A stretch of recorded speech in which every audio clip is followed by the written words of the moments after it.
Hi, everyone, and welcome to today's webinar, What Makes Great Transformational Leadership, hosted by HRDQ-U and presented by Rick Lepsinger. My name is Sarah, and I will moderate today's webinar. The webinar will last about an hour, so if you have any questions, go ahead and type them into the chat area on your GoToWebinar control panel, and then we'll either answer those as they come in throughout the session, at the end if we have time for a live Q&A, or afterwards after the session by email. Today's webinar content is from our reproducible training library. The title is Transformational Leadership. So if you're interested in delivering this training within your organization, please contact HRDQ. Our presenter today is Rick Lepsinger, President of OnPoint Consulting. Rick's career has focused on helping organizations and leaders identify and develop leaders, work better virtually, enhance cross-functional team performance, and get from strategy to execution faster. He conducts numerous seminars and workshops on succession management, leading from a distance, leading cross-functional teams, and enhancing execution. Rick has written numerous articles and is the author or co-author of several books, including his most recent, Closing the Execution Gap, How Great Leaders and Their Companies Get Results. Welcome, Rick, and thank you so much for joining us today. Great, Sarah, thanks very much. It's good to be here, and everyone, thank you for joining us today. Today, we're going to talk about transformational leadership, and we'll start by defining what we mean by transformational leadership. We'll talk about the components of transformational leadership. And the good news here is that transformational leadership is within the reach of all of us. I mean, I know kind of conventional wisdom is you look at transformational leaders as a cut above, as the most senior people, as having certain amount of charisma and magnetism. But in fact, all of us have the potential to be transformational leaders. And we'll talk about some particular skills, guidelines that you can use right away to be able to become a transformational leader yourself. So what is transformational leadership just in general? The key here is that this whole notion of transformation is really focused sort of forward-looking. It's all about creating positive change. And that's one of the reasons why this whole idea of transformational leadership as opposed to transactional leadership is getting so much visibility, because the world really is all about change, lack of consistency, needing to drive things forward. And transformational leaders are all about taking that forward look, and it's all about inspiring, motivating others to focus on the greater good and to perform at a level greater than they might think possible. So let's take a look in comparison to transactional leadership. And again, these two types of leadership are sort of counterbalancing each other. Transactional leadership really focuses on the day-to-day. It's more operational, short-term goals, measure performance against standards, structure, directing employees, making decisions quickly, moving forward, and trying to motivate people based on self-interest, right? Now, again, in the literature, sometimes this transactional leadership has a slightly negative tone to it, because people are saying we need to be more transformational, we need to be focusing on change.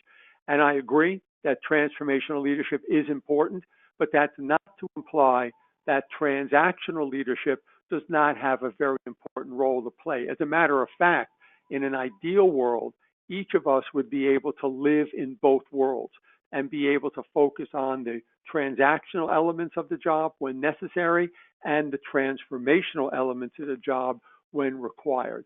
So on the other hand, the transformational leadership side takes a broader view. It's really about building organizational culture or team culture, focusing on trust, mutual respect, open communication, transparency, building a sense of commitment and accountability toward broader organizational goals, right? And it's trying to take the organization further forward. So Transactional leadership is really about the day-to-day, kind of keeping the lights on, achieving the objectives near term. And transformational leadership is looking forward, saying, what can we be? And again, as I talk about both of them, I think it's easy to see that they are both two sides of the same coin, and they're both critical components of effective leadership. But let's focus on transformational leadership for today. And there are four key components, and we'll talk about what you can do to build and create all four of these. Your calling is really your vision, right? It's all about what you see going forward and the change you'd like to realize. Charisma is really about connecting with people. So don't be put off by the word charisma, because again, in this model, we're looking for 4 C's, right? So instead of vision, we say calling, right? And then we have charisma. But here, this is about connecting with people, right? And building relationships. The challenge is about driving critical thinking, innovation through the organization to achieve positive change. And the fourth is around caring, which is about, again, connecting with people, showing concern, celebrating accomplishments, and focusing on their individual development. Let's start with the calling, and we'll talk about finding, discovering your calling, and sharing or communicating your calling to others, because it starts with some vision of the future. It starts with a picture of what could be rather than what is right now. So when you take a look at some of the examples, you see that they're fairly high-minded. We're talking about Nelson Mandela, Susan B. Anthony, Jeff Bezos, Salam Khan. We're talking about, really high-level pictures of the future, people who wanted to change the world. And you got Steve Jobs in there and that type of thing. However, the calling does not have to be as grand as that. It really is a picture of the future. So it could be as straightforward or as simple as reducing the use of paper in the office, going paperless, and increasing the efficiency of work processes, or maybe even making faster decisions, right? It could be as simple, as concrete as that. Now, of course, if you have the broader vision, that's great, and it is helpful to take a real leap going forward, but you shouldn't feel constrained and limited by, gee, my vision isn't grand enough. It really just has to be a meaningful, significant change for the team or for the organization. So what can you do to connect with and identify your calling? And a lot of this has to do with just reflecting. Just take time to think about what captures your attention, what's important to you, right? What gets in your way? What are some of the issues that both energize you or that you're dealing with? What could be better? You might also check in with other people. Again, we may not be quite as self-aware or in touch of what really gets us engaged and excited and motivated, but others may be able to help us get a clearer picture of what's important to us and what we would like to focus on. Also, it's helpful to basically trust your intuition. You're not doing this to impress other people. This is really about what matters to you, what's important to you. And if you can be genuine and authentic about a change that's important to you, as big or as small as that might be, that's a great starting point, right? But don't be afraid to take something on that is difficult and challenging, right? So again, it's not the scope of the change necessarily, but others might say, well, we just can't do that. Going paperless is ridiculous. Who could do that overall? Try not to be deterred by that. Usually any great new idea is going to come up with resistance or people saying that they can't, but really focus on, that vision and what it'll take to make that happen. Once you're clear about what your vision is, then you need to start to, Right. These are some questions that can help you identify and get clear about what your calling, what your vision might be, right? thinking about various elements of the organization, thinking about what needs to change, thinking about what's working or not working in the workplace, thinking about how things get done, and looking for ways to improve that overall. Once you're clearer about what your vision is or the future state you'd like to achieve, now it's time to be able to enlist and engage other people in that vision. And it really starts with sort of building a coalition and engaging people in that. And again, it starts with clarifying, painting a vivid picture of what that future state would look like. Be clear about both the what and the how. People like to know a little bit about how you're going to do things, but they would also like to know a little bit about what's in it for them. What are some of the key benefits of carrying out this change overall? So this picture is a clarity on that future state and a little bit about the what and how in terms of achieving it and the benefits of that outcome.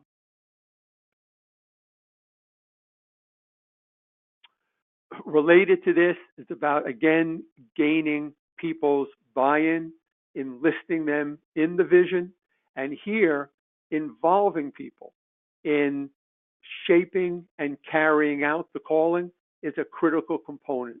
You can build ownership by involving others and having them add to it, having them shape it. So in many ways, you're going to ask for feedback, and it's important to be able to not be so attached to your particular vision or the way in which you think you need to achieve it, not to be open to input and suggestions from others, right? You want to try to stay true to the outcome, but maybe be open to the method, to the implementation side of things, right? And talk about tasks, specific activities, ways in which you will achieve this outcome, and be able to hand some of these off to others. So again, it's not just enlisting them intellectually, but you also want to engage them actively, physically, in doing some of the work going forward.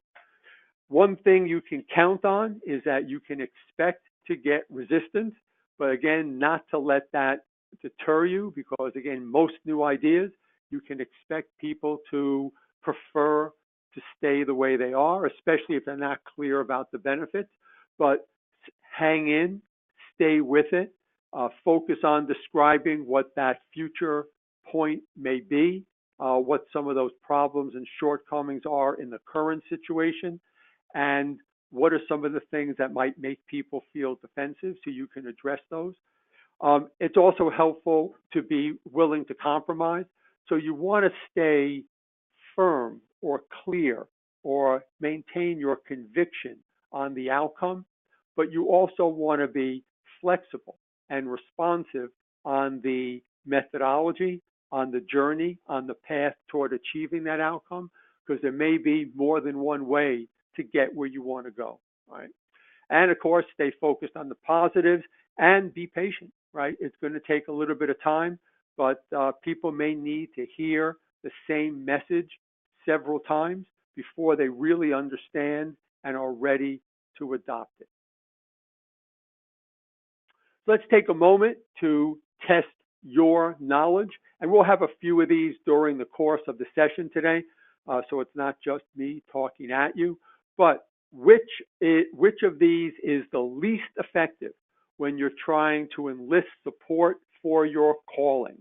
And Sarah, if you want to open up the polling question and people can select the one they think is least effective.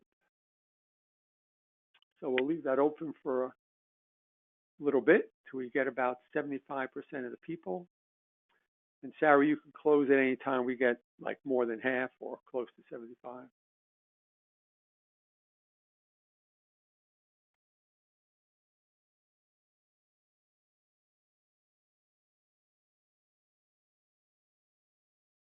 Okay, let's see the results. And here we come. So almost half of you picked the first one, remaining firm on the outcomes of the strategy, but being flexible on the methodology. And that is absolutely correct. That is the most effective. That is, sorry, that's the least effective is remaining firm on the outcome and the way you're going to achieve it. All the others, repeating the message, identifying tasks you can hand off, and acting as if you've already achieved the vision, are all things you should be doing. It's A is the one that's least effective. Thank you. Let's take a look at the slides. Okay. Let's move to the next, which is charisma. And as I said before, don't let the term charisma put you off. Charisma is really simply about exhibiting self-confidence, displaying warmth, and using storytelling to deliver your message.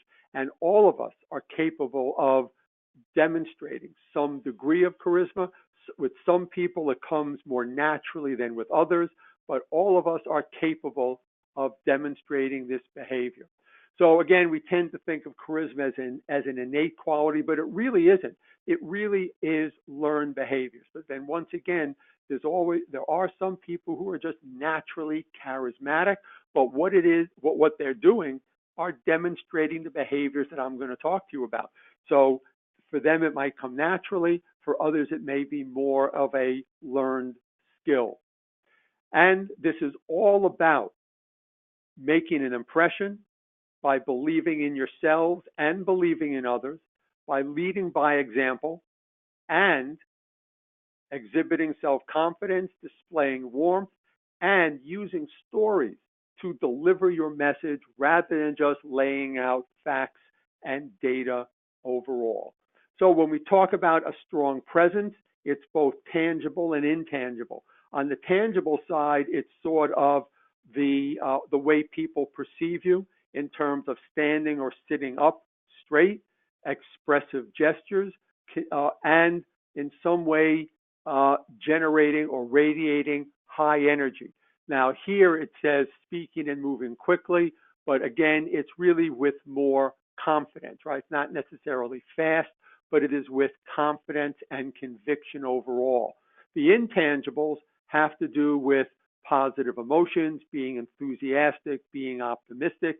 And by the way, when they do assessments of senior leaders and they take a look at the characteristics that differentiate effective senior leaders, it tends to be things like enthusiasm and optimism that really do differentiate the best from those who are good at what they do. The key here is being authentic, being genuine, and figuring out how to display this positive presence in a way that's comfortable for you, but one that's also true to who you are, right? So part of it starts with valuing yourself, right?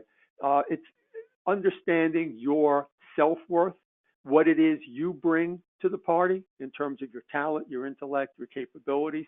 And it also comes from clarity around core values, right? And being conviction, standing up for them, maybe things like respect or loyalty, integrity, humility, whatever that might be, fairness, team spirit, but it's conviction, clarity on values, and using them to guide your behavior day to day, even if they're somewhat unspoken. The other component here is valuing others. This is about demonstrating trust and respect for others. It's about celebrating the success and accomplishments of others. People with less self-confidence tend to be withholding of information and not necessarily willing to share successes and acknowledge people's contributions. But the higher the self-confidence, the more willing you are to acknowledge the contribution of others. So displaying warmth, and here again, this is doing it in an authentic way, but it's being approachable. It's making eye contact, introducing yourself, having a general smile, not like a weird smile, but a general smile on your face as you're greeting, as if you're actually interested in engaging or talking to that person. Taking steps to put the other person at ease by engaging them in a conversation, encouraging them, asking them questions, making small talk. It's really about building rapport. Building rapport is really an amazing competency in terms of being able to engage others, whether you're going to provide somebody with feedback and coaching or whether you're trying to motivate and inspire. It's one of the ways that you can connect with people overall. And of course, expressing support and appreciation, giving people recognition is always a way to focus on the other person. Listening is a key component, and here it's really balancing the amount of talking that you do. And the key here, when it's about stop talking, it's really about stop talking about you and stop talking about your idea, because good listening definitely involves some conversation, the active listening side of it. So part of it is not interrupting people, let them finish what they have to say. The other part is really listening to the complete message, not just the content of what they say, but also the emotional component of what they say, making sure their words and their body language actually match up, and looking at the nonverbal communication, and of course, engaging in that two-way dialogue in responding appropriately, but not just jumping in and saying what you think, taking time to restate your understanding of what the other person said before you reply, maybe even asking questions to probe a little bit to get a better, more complete understanding. And of course, your body language. We talked about the smile. We talked about leaning in a little bit. The key here for me around body language is multitasking, right? Don't look at your computer, don't look at your phone while you're talking to other people. No matter what else you're doing, you can have the biggest grin on your face and do all kinds of active listening. But if you're looking at your phone, it sort of negates that display of interest, that intent to connect overall, right? So you want to make sure that your body language is appropriate and demonstrates attentiveness and listening, right? That you're the proper distance, not too close, not too far away, right? And that you're using open gestures and inviting people to engage with you. The last component here is around being a compelling storyteller. And one of the things we know is that people tend to remember stories more than they remember facts and data and just straight up information. So if you can figure out how to embed your data or your features or benefits into a story, generally speaking, that will linger and stay with people much more than just a straight up recounting of the data overall, right? So your story should really focus on the point that relates to the change that you're searching for overall, and you're trying to put it in a more emotional context. And of course, it should have a beginning, a middle, and an end overall. One way to think about your story is to treat it literally like a story. Think about the main character, and which could be the organization, right? Could be the customer, could be the client, could be the patient, whatever you're looking at there. You might want to create a little bit of tension in that story by presenting a problem, not necessarily solving it for them right then, but a little bit of tension and intrigue, having a little bit of a twist there, some unexpected event or something that's a little bit surprising can also maintain high levels of attention and retention overall. The use of humor or emotion in your stories helps the information stick a little bit and pulls people into the story. And then the end of the story should have a main point or a conclusion, but not necessarily telling people what to do, but give them some overall lesson that they can then imply or figure out what they should do overall. There's a gentleman named Peter Guber who happens to be a movie producer, so he knows something about storytelling. He's written an HBR article that's been around for a number of years now called The 4 Truths of the Storyteller, which puts another kind of perspective on what it takes to tell stories. And the first truth is truth to the teller.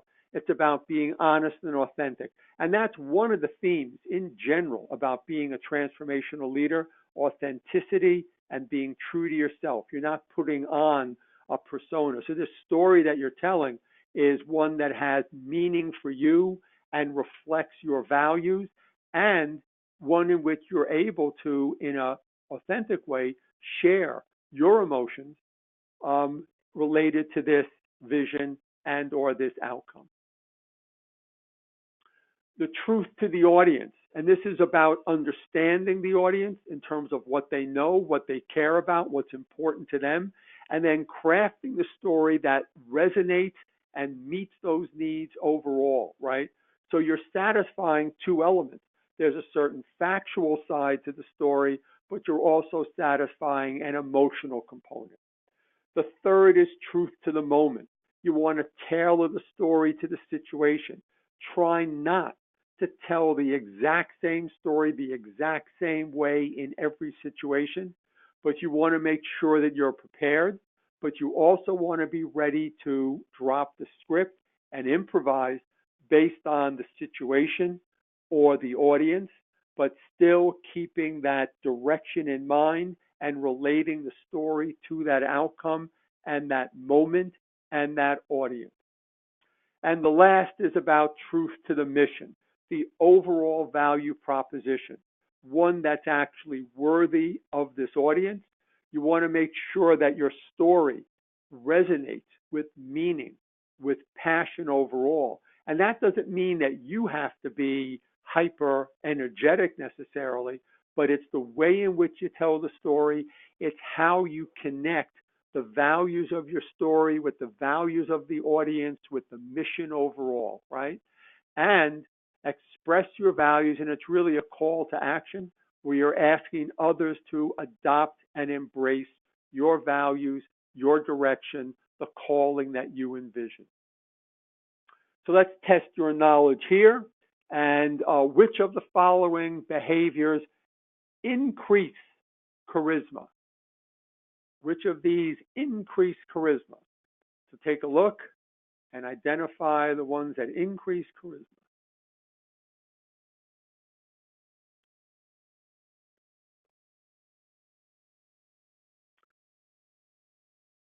All right, and Sarah, when we get to about 50, we can close it down.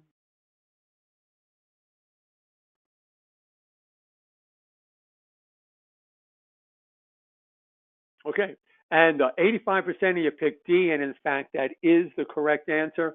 It's about turn your attention to others and listen to them is one of the basic and key components of demonstrating charismatic behavior. All right, nice job. Let's take a look at the slides. And let's take a look at the next area, which is the challenge. But here it's about encouraging people to be critical thinkers and to stimulate creativity and innovation. And this is all in the service of achieving the vision or the calling overall, right? So you want to encourage people to be critical thinkers. You don't want them to take things as they come, but to question assumptions, assess the quality and the value of information, to reframe problems, and to do potential problem analysis to identify unintended consequences. And when it comes to stimulating creativity and innovation related to critical thinking, you want them to challenge or question the status quo and to think of ways to improve current processes overall, encourage innovation. And this could be as simple as work process improvement or continuous improvement. It doesn't have to be reinventing how work goes. It could be a nice, straightforward continuous improvement piece as well. One of the things you need to do around critical thinking is to avoid common biases, because it's these biases that impede our judgment and negatively impact our ability to make high quality decisions. And there are four common biases. One is the bias of availability, where we tend to choose solutions that we are most familiar with because they're comfortable and recognizable. Generalizations is where we draw a conclusion based on a small number of cases or a very specific case overall. So if this person said it, everybody must feel that way, which may not necessarily be the case. Anchoring is your initial assumption or the initial data you collect tends to shape your subsequent reasoning. So whatever you think in the beginning sort of colors how you look at it going forward. Confirmation bias is only looking for evidence that supports your inclination or your intuition. So confirmation bias, you're starting with a conclusion and then looking for data that supports it. In hasty generalization, you're starting with a small sample of data and generalizing to a broader population. And the last bias is escalation of commitment, which is continuing to invest or pursue a course of action, even though you're getting information that it may in fact be failing. So let's give you guys a chance to see if you can identify which bias is being illustrated here. So this first one is all customers I spoke with are happy with our service. We don't need to make any changes. So let's put a polling question up there and see which bias is being illustrated here.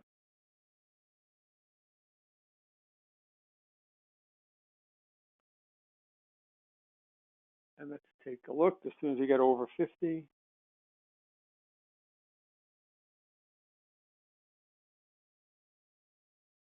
Okay, let's see what we have. Okay, here it is. So people have hasty generalizations, and in fact, that is correct. Here you're taking a small sample overall, and you're basically generalizing to a broader outcome. All right. Okay, nicely done. Let's take a look at the next one. And here we have, hold on, it's a little slow. All right. So the next is individual investors more likely to buy stocks of a company that's often covered by the media as opposed to stocks of a lesser known company. Which bias is being illustrated here? Let's see that polling question.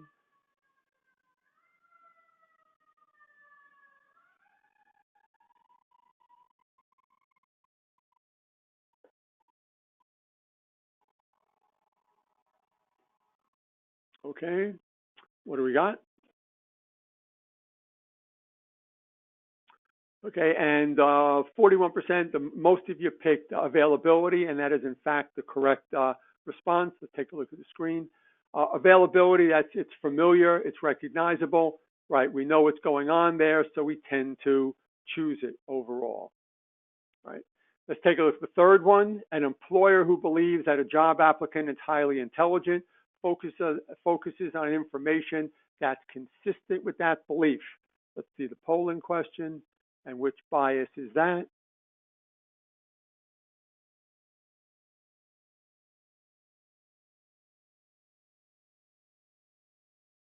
Okay. How are people doing? Let's see what we got. And here, yep, many of you picked confirmation bias, and it's good. You're getting better. Nobody's picking availability, or that's a confirmation bias, right? And the key here is to be able to recognize biases, by the way. And we'll do the fourth one. Hold on. The fourth, this is Motorola released the Iridium phone. You might remember this in 1998. After 15 years of R&D, the phone cost $3,000. It was literally the size of a brick. The company continued to invest in the product even when the market conditions changed dramatically and the product lost its competitive edge. Which bias does this illustrate? And by the way, this is where they were shooting satellites into the air. They must have shot like 30, 50 satellites into the air. That was the mechanism for transmitting the calls. So, but again, the technology changed pretty rapidly. Okay, let's see what we got there. Yes, and 82% picked escalation of commitment. That's absolutely right. It is escalation of commitment. In fact, And again, it's the hesitancy to say maybe I was wrong, or the inclination to say, well, if I do a little bit more time, a little bit more money, maybe it will be okay, right? And let's take a look at the last one. Mock jurors tend to vote to acquit a defendant when they're shown information about the innocence of the defendant before they say information about his or her guilt. So which bias is being illustrated here?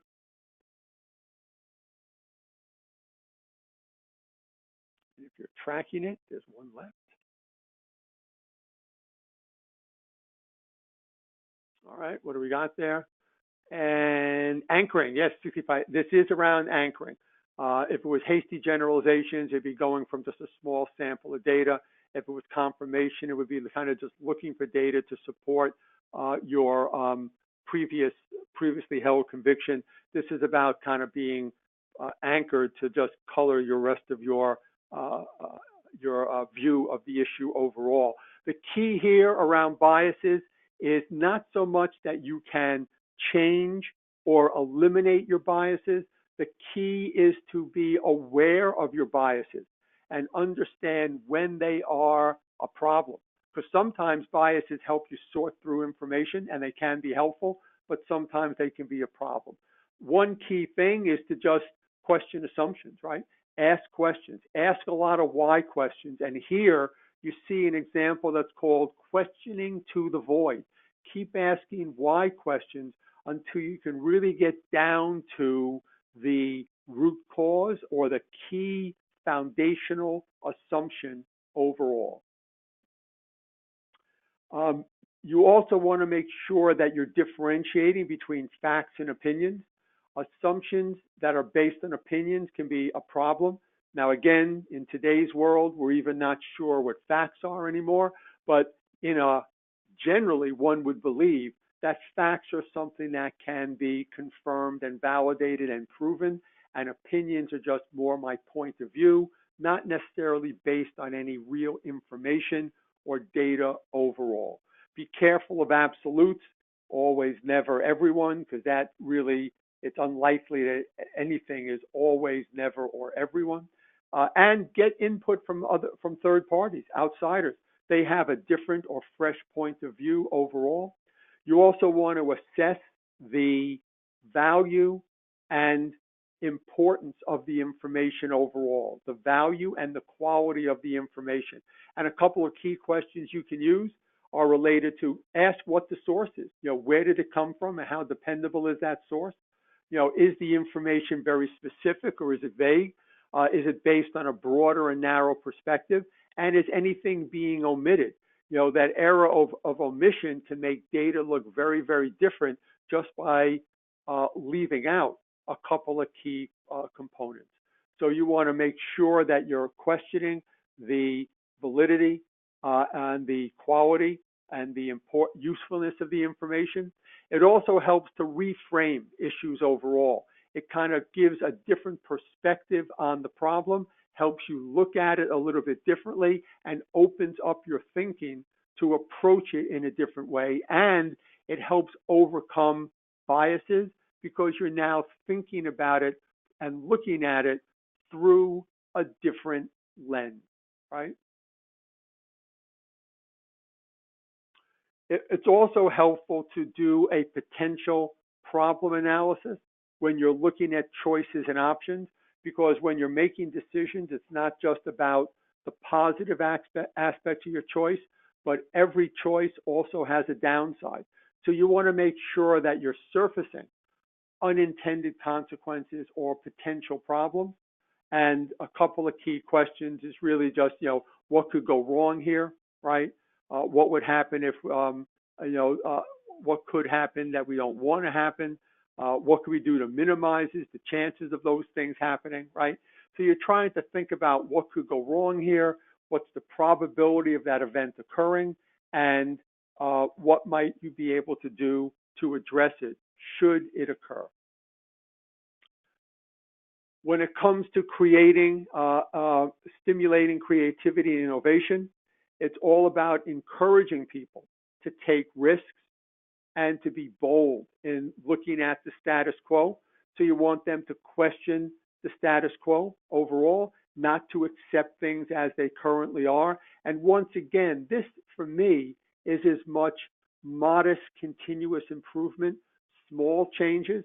All these things don't have to be big, enormous, transformational, rethink our business model. It can be just look at the work processes and how can we improve them overall. It's helpful to have someone who is a devil's advocate who's just asking what if. We tend to dissuade people from taking that role because it slows the process down and we interpret it as not being a team player, but it really can help us look at things in a different light overall. So you want people, it's not so much, hey, if nothing's wrong, don't fix it. If it's not broke, don't fix it. But you really do want to encourage people to look at different ways to improve things overall, giving people permission to break rules or to take some risks overall. The key on risk taking is, again, because you're going to say take a prudent risk, but it's hard to calibrate that. But when people take a risk, and if it does not turn out as you would like, use it as a learning opportunity, right? Rather than consequences or punishment, use it as a learning opportunity to help people assess risk and to be able to determine when appropriate risk taking is necessary overall. You also want to encourage innovation, where you're empowering people to make decisions, to take actions independently, to not wait for permission to do things overall. You might create a database or a website that has ideas or lessons learned that people can access. You might have something like a challenge of the month to get people focused on a particular issue.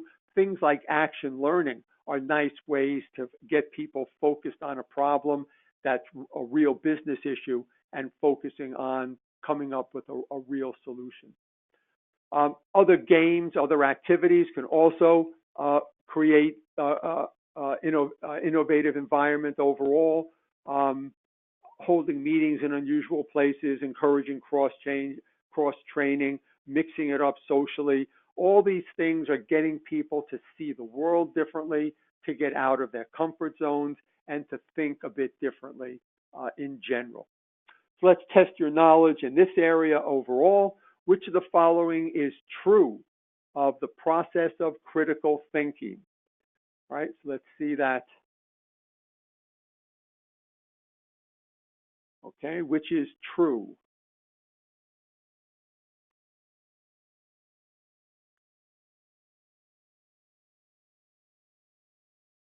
All right, let's see those results.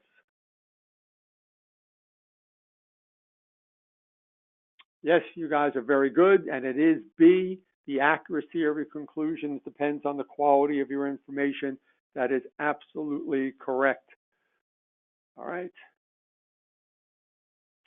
So let's take a look at the last, and this is around caring. And here, this is about just making personal connections, demonstrating empathy, and encouraging professional development. It's focusing on the other person overall. So what it takes around demonstrating caring, it's about the personal connection, empathy, and professional development overall. And it's fairly straightforward. All these things are clearly within your control. Matter of fact, all the things we've been talking about are within your control. So making personal connections is taking time to get to know people, right? And if you're in a virtual world, geographically distributed, you need to make a little bit more effort to connect with people overall, but taking time to get to know people, finding out about their interests, spending time with others, trying not to isolate yourself is one way to connect. And demonstration of empathy. And there seem to be 3 types of empathy. And this is also related to emotional intelligence, but there's cognitive empathy, which is being able to stand in the shoes of someone else and see the world through their eyes. Emotional empathy is picking up on their nonverbal cues and being able to read the emotional aspect of their message and their behavior. And then the compassionate empathy is actually doing something about it, taking that information and demonstrating understanding and support. And a lot of this is around self-awareness, being in touch with yourself. If you're aware of your own behavior, your own preferences, and how your behavior impacts others, it makes it easier to connect with other people in a constructive way. And one of the tools of that is mindfulness, right? Where you're being a bit more introspective, really trying to get a better understanding of your preferences, your style, your skill, your behavior, and how it plays out in your interactions with others.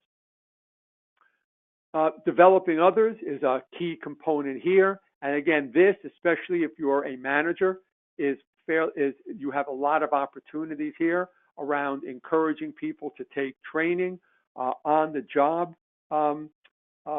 developmental opportunities, ongoing education for classes outside of work overall, volunteer activities, networking activities, all of these, and they can be formal and informal networking overall, joining professional organizations, mentoring, coaching, you being a model as a continuous learner yourself in general.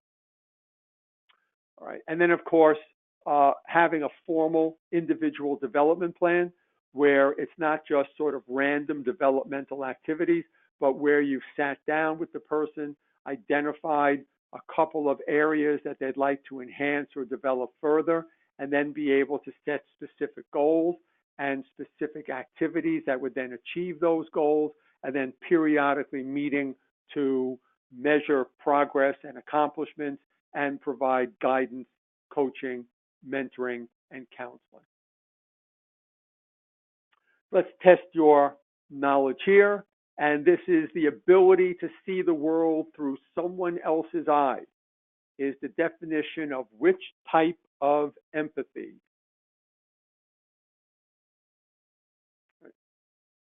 Psychological, emotional, cognitive, or compassionate. And before I took this program, I didn't even know that there were 3 kinds of empathy. So let's take a look and see what we have. Right, and most of you pick cognitive empathy, and that's exactly right. It's the seeing the world through someone else's eyes overall. Okay, let me just. All right, so let's just take a moment and have you guys go. I don't know if there's a chat box. Let's have you go to the chat box, and I'd be interested, before we open it up for questions, I'd be interested in general about what will you do differently based on what we talked about today. Just a quick take, realizing you might need time to really think about it, but a quick take. What will you do differently to enhance your effectiveness as a transformational leader? And let's kind of do that in the chat box, if you will, and then we'll take some time for questions as well.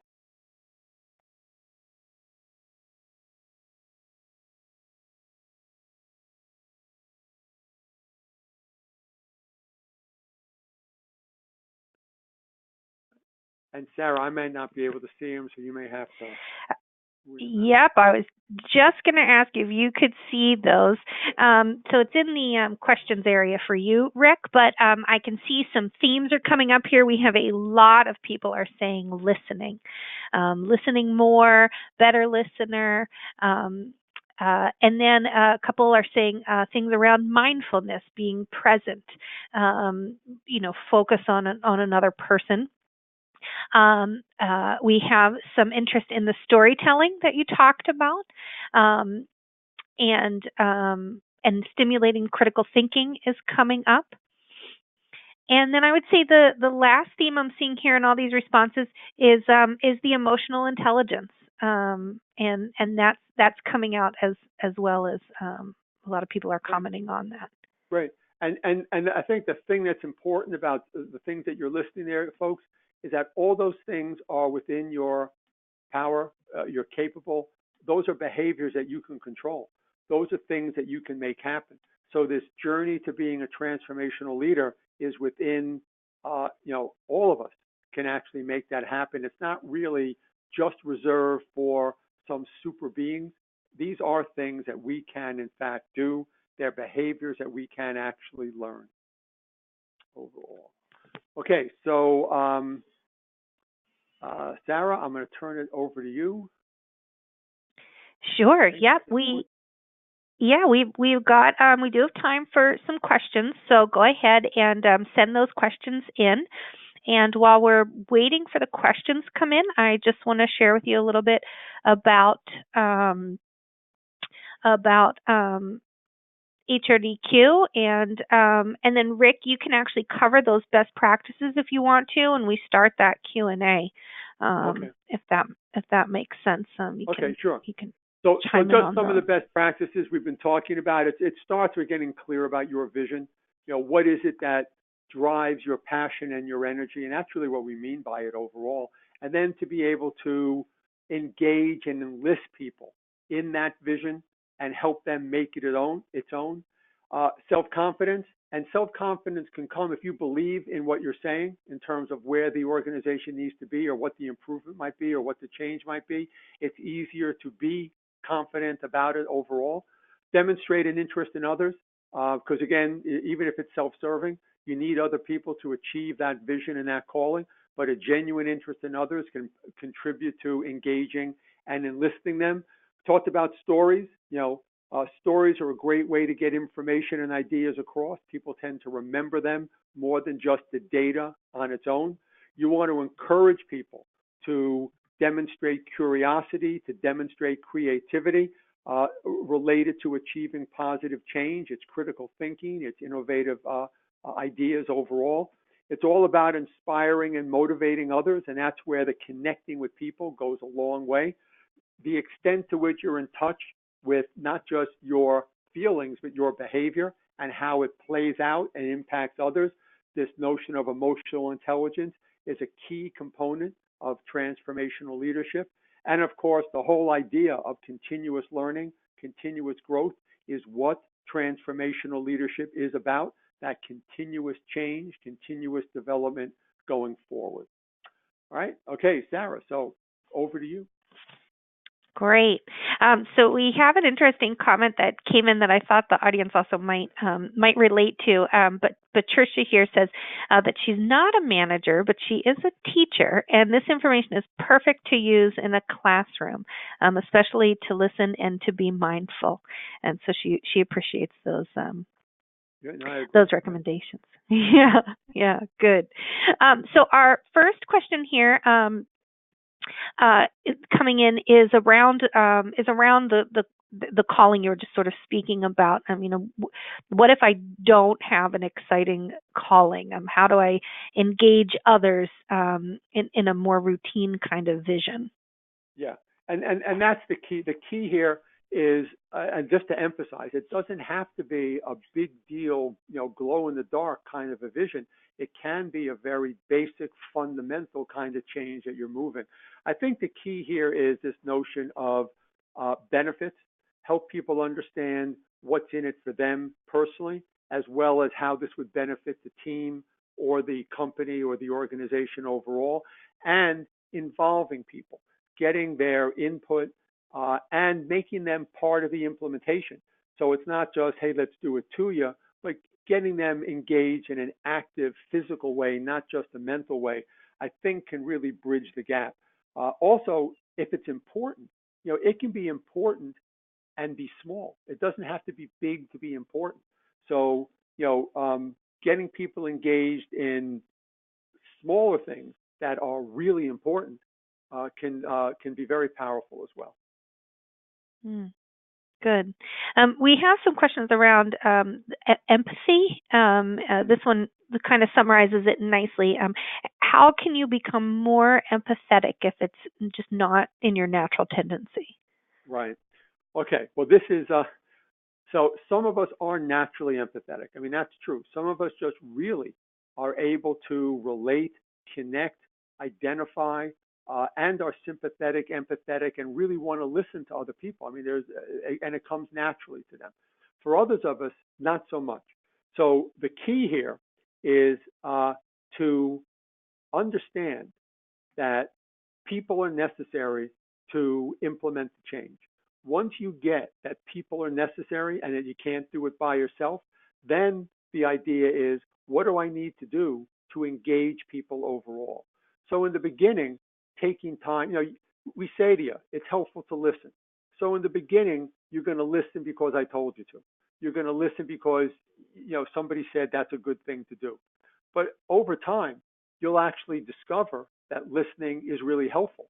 Not only do you learn a lot of stuff, but the other person feels heard and more engaged. So being able to connect with people starts to come more naturally once you appreciate the importance of it overall. So in the beginning, it might just be a behavior that you're demonstrating because you're trying to achieve an outcome. But over time, you start to really see the value overall, and your more than just the behavior changes, your point of view changes, and it becomes a little bit more natural. Just for what it's worth, those of you who are married or have significant others, you need to learn empathy really quickly in, in that kind of interaction if that is going to succeed. And if you care enough about the situation and the relationship, you'll learn empathy because you see the impact and the importance of it. And it's the same at work. If it's important enough, you'll start to do it because you realize how critical and important it is. And after a while, it becomes the way you interact and engage because it's more natural to how you do that with folks. So. Mm-hmm. Good, good. And I'm seeing a theme here in a couple questions that have just come through, and it's around time. It's around busyness and time. The concept of asking employees to do more with less. We have some people who have commented that a lot of their team, their jobs are really transactional in nature, and so that engagement, kind of an exciting calling, I think, within a bigger vision. There's some questions in there on how do you juggle that with that day-to-day transactional nature of a job, or people are already feeling either that they are overworked or they are already limited in time in their day. Yeah. Well, and I think that's the problem with what we've come to associate with transformational leadership. All the literature talks about, like Gandhi and Steve Jobs stuff as transformational leaders. And it makes it sound like all these things are enormous undertakings that are about, rethinking the business model and, transforming how work gets done. And that certainly is true to some degree. But when we talk about transformational leadership as a companion to transactional leadership overall, because they really are two sides of the same coin, to me, it's more about continuous process improvement, right? So even in a transactional job or transactional work, there is something that could be done better, something that could be improved overall. And you want people focused on that, right? So maybe it's easier to just do it the way we already did it, but maybe if we invested, a little bit of time, will actually save time downstream a little bit. So you need to help people both understand the benefit of taking time now and how it'll play out later on. But the other thing is pick something that is important and has meaning, even if it's small. And I was saying this before overall. If I want to engage you, I need to pick something, or my vision, this calling, needs to have meaning for you. It can't just be something that's in my head, like a burr under my saddle or something I want to do differently. I need to make sure that you understand why it's important, how it'll add value, and how it will benefit you. So and the other thing is pick something that's related to the work. So if we're more transactional, pick something that's parallel with the transactional work, not extra, right? Pick something that's related to what I do day to day that'll make what I do day to day important, and it's about what I do day to day. That, I think, is one way to get at it and not see transformational leadership as something giant and big and shiny that's outside of what we do day to day. Great. Wonderful. Thank you so much, Rick. As always, just great hearing your insight into these, real world problems. Thanks very much. I appreciate it. So if we did not get to answer your question, we will respond by email. So go ahead and feel free to send those on. I do just want to let you know about HRDQ. We publish research-based experiential learning products that you can deliver in your organization. So check out our online or print self-assessments. We have up out of your seat games, and then reproducible workshops like today's presentation was based on the Transformational Leadership title. And so you can check those out, give our customer service team a call to ask any questions you might have. And if you need help learning a training program or you want one of our expert trainers to deliver it for you, like Rick, we also provide those services. So we look forward to being your soft skills training resource. And thank you for participating in today's webinar, and happy training. Bye, everybody. Thanks.